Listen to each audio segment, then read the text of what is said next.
things, 7 factors in people's lives, which when I discover, lead me to conclude that they're probably under a curse. Number 1, mental and emotional breakdown, and especially emotional breakdown. Now, if it just happens once in one life, there could be other causes. But if it is a thing that recurs frequently in a family, you can be sure that family is under a curse. Number 2, repeated or chronic sicknesses, especially without clear medical diagnosis. When you go to the doctor and he says it's one thing, you go back 6 months later, he says it's another, or you have a pain and nobody can find out why you have a pain, but you have a pain.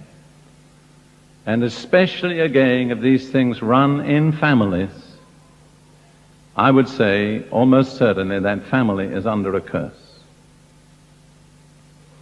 Third, repeated miscarriages and related female problems. And Ruth and I have come to the place, if women come for that kind of prayer, which we pray for very frequently, once we hear the diagnosis, we simply treat it as a curse. We don't even do any investigating. And we have seen scores of people dramatically changed. Number 4, the breakdown of marriage and family alienation. And let me just say one thing that I can't take time to explain. Witchcraft is home breaker number 1. Wherever that power comes to work in a family, it will ultimately break up the family. Number 5, continuing financial insufficiency, especially where the income appears sufficient.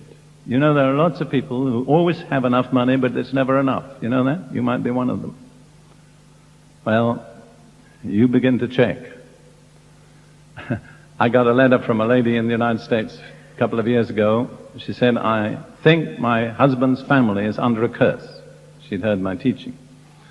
So I wrote back and said, tell me why you think your husband's family is under a curse. And this was the answer I got. She said, well, my husband's estate runs into hundreds of millions of dollars, and our annual income is $1 million, and we never have enough money. I said, I'm convinced.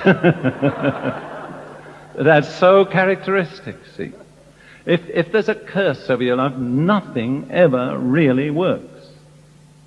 And you can be highly educated and qualified to succeed, but you never quite break through to success. Number 6, accident prone. And when I meet that, I really don't look any further. You see, that is a statistically diagnosable condition. If you are accident prone, an insurance company will put up your insurance premium, see, simply on that basis. And number 7, a history of suicides or unnatural deaths. And I hope I can say this without being offensive, but if you want to look at a very conspicuous family that bears all the marks of a family curse, it's the Kennedy family in America. Now, we come to the punchline, the practical, how to pass